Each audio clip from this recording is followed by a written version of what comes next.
Salut à toutes et à tous et bienvenue dans cette nouvelle émission, semaine numéro 6. J'espère que tout le monde a passé une bonne semaine. Pour ma part, plutôt bien. Avant de commencer cette vidéo, évidemment, je me dois de vous rappeler que ce n'est pas un conseil en investissement. Les valeurs que je propose, je ne propose pas de les acheter ni de les vendre. Et vous êtes seul responsable de vos investissements. Semaine, on a eu quelques infos macro. Voilà, j'en ai retenu quelques-unes. On a eu notamment l'inflation allemande, donc les marchés ont bien réagi par rapport à ça, baisse de l'inflation, donc plutôt pas mal. On a la BCE qui scoute l'inflation européenne et qui nous a dit dans un communiqué de presse que la prochaine hausse des taux en mars, je crois, dépendra de l'inflation. Donc à savoir, si l'inflation continue à être grande, il y aura 50 pips, 50 points de base, pardon, et sinon 25. Et du côté des obligations d'État, on a eu un léger rebond, notamment américain sur le 2 ans, et puis on a eu l'allemand aussi qui a bien repris, donc lié aux craintes quand même un peu, aux craintes de la récession. On va commencer tout de suite le technique. On va faire le Brent. Le Brent qui a fait une grosse poussée, puisque je ne suis pas sûr, mais c'est la Russie qui a annoncé qu'elle allait produire 500 000 barils en moins. J'ai vu hier. Donc voilà. Voilà, s'était arrêté la semaine dernière. Je vous avais mis, voilà, pourquoi pas réaction sur cet oblique. Et on a eu une petite réaction, effectivement. Euh, ouais, une petite réaction de 8% tout de même. Voilà, on a toujours ça. Ce petit niveau ici qu'on avait, où ça avait bloqué. Maintenant, voilà, pourquoi pas atteindre ces niveaux-là pour short. Voilà, c'est de ce beau niveau horizontal. Ou alors, si ça passe, shorter sur la MM200. Ça paraît pas débile. Donc voilà, techniquement, là pour l'instant, on est sur pas grand chose sur le Brent. Donc voilà, moi j'attends l'arrivée de ces niveaux-là. Et, euh, et on verra pour la suite. Euro-dollar. Euro-dollar qui continue à corriger. La semaine dernière, je vous avais dit, si ça continue à corriger, c'est pas si mal. Donc voilà. Petit point négatif que je peux souligner, c'est que là, on a cassé la MM10, MM20 à la baisse, qu'on est revenu s'appuyer, hein, on le voit là sur les mèches, sur la M50, et qu'on vient de casser la MM50. Ça me plaît pas trop. Je vais pas vous mentir que ça me plaît même pas du tout. Maintenant, il faut essayer de trouver des supports. Ce qui n'est pas très très évident. On voit que là il y a un petit intérêt au niveau des prix, mais on s'est déjà posé dessus. Et le prochain support, voilà, ce serait celui-là pour moi. Voilà. Ce serait là personnellement que j'attendrais déjà un rebond sur l'euro-dollar. Et après on a celui-là qui pourrait être aussi intéressant pour moi. Donc voilà. Donc par contre, on n'a pas réussi à avoir mon objectif des 1,11 parce que là on rentre quand même dans une correction assez violente. On est quand même à 3% hein, du plus haut, à savoir de la semaine dernière. Donc ouais, grosse baisse. Voilà, techniquement rien à faire à part jouer à la baisse et c'est de jouer les petits supports, pourquoi pas, voilà, que je vous ai délimité ici. Ethereum, je sais pas ce qui s'est passé avec l'Ether, j'ai pas trop regardé. On a une petite chute. Ok. Pas terrible, puisque là on a cet oblique là qui a été cassé directement. Euh, et là, ouais, on s'arrête. On est revenu s'appuyer sur le haut de cet oblique là. Assez intéressant.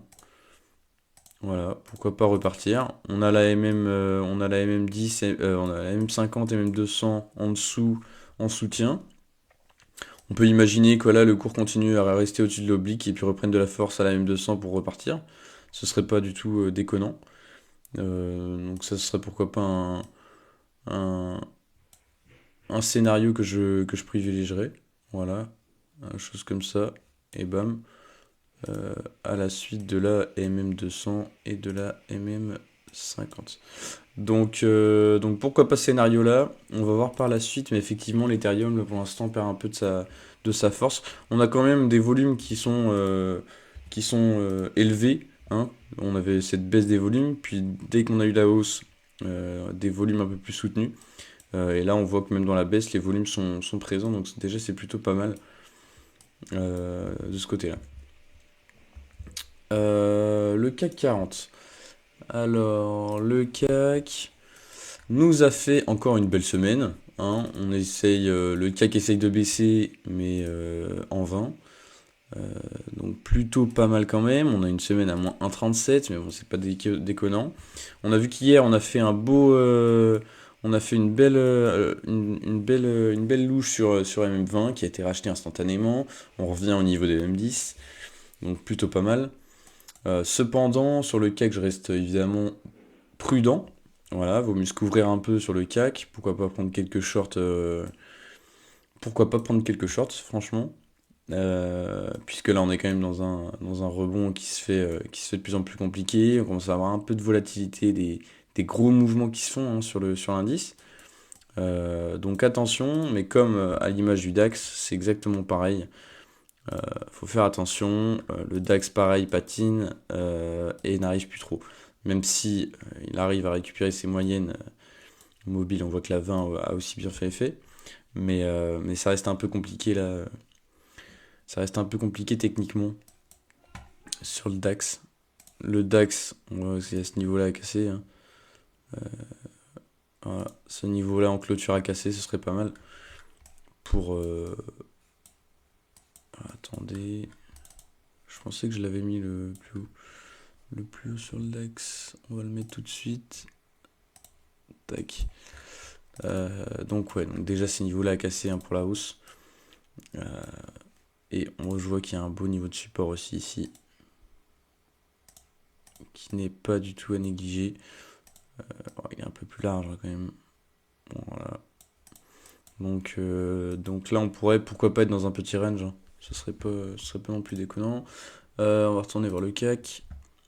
Et le CAC, ouais, voilà, on est là. Support, après, non, on est moins sur un gros support qu'on aurait ici pour moi. On est plus sur une petite oblique, voilà, sur le CAC, mais c'est aussi, c'est aussi. Donc voilà, donc le niveau des indices, plutôt se couvrir. Restez prudent parce que ce marché est un peu compliqué quand même. Beaucoup d'acheteurs.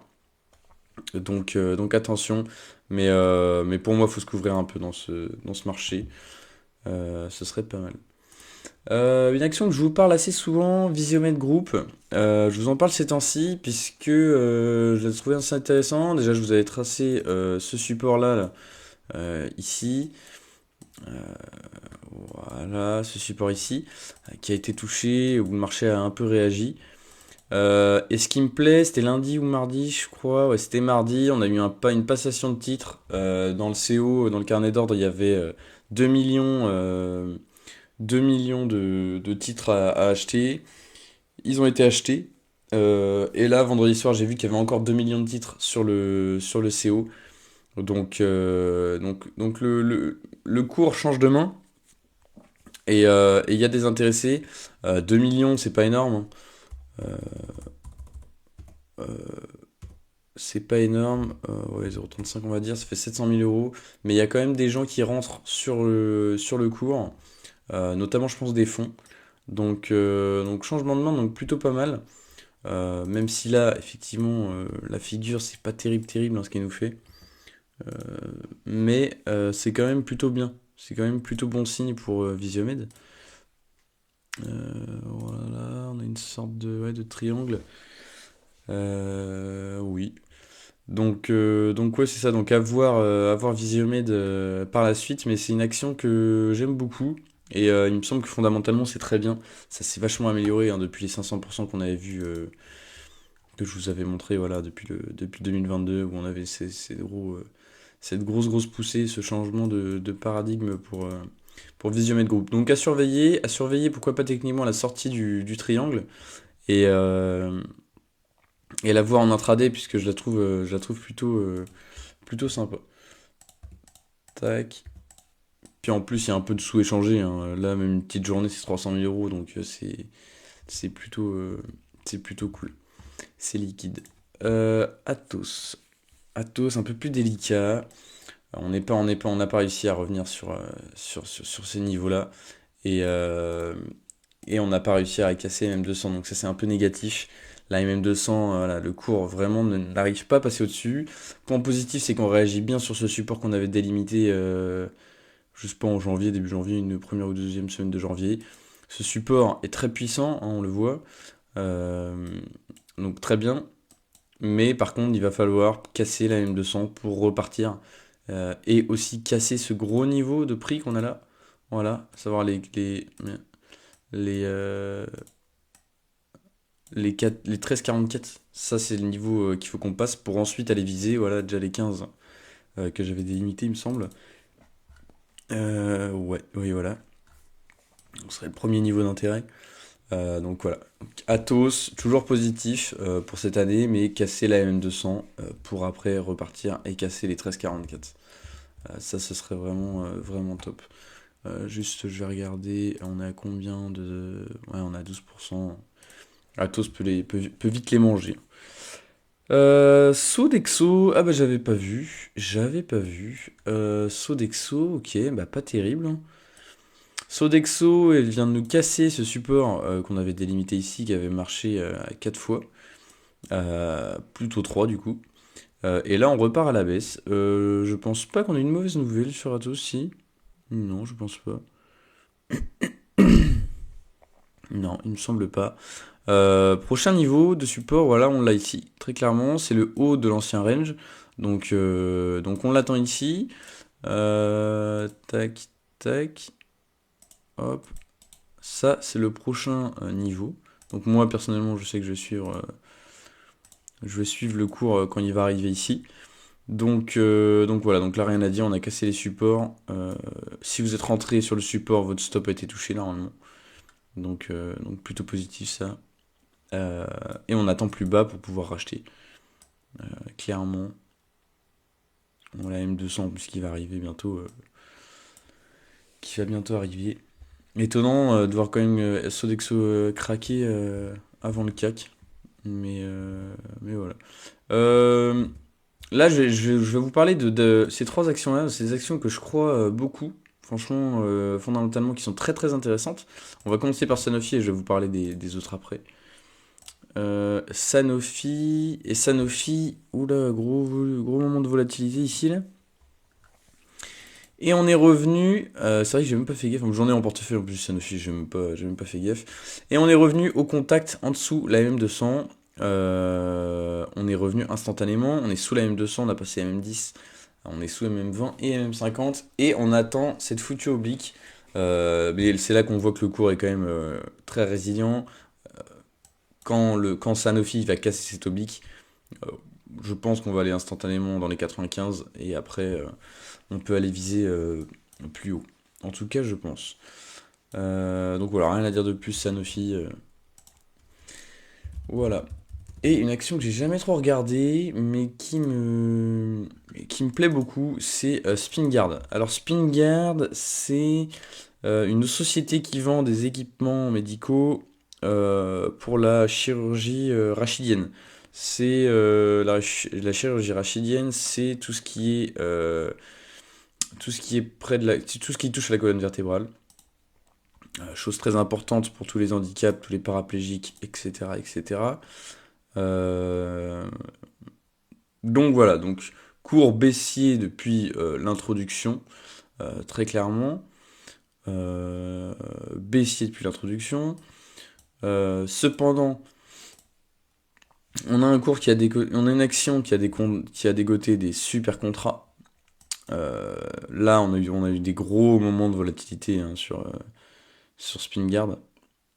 Mais donc là, gros moment de volatilité revendu instantanément. D'ailleurs, là, impressionnant. Donc gros moment de volatilité. Et ces derniers temps, on était baissier, on était baissier, on était baissier.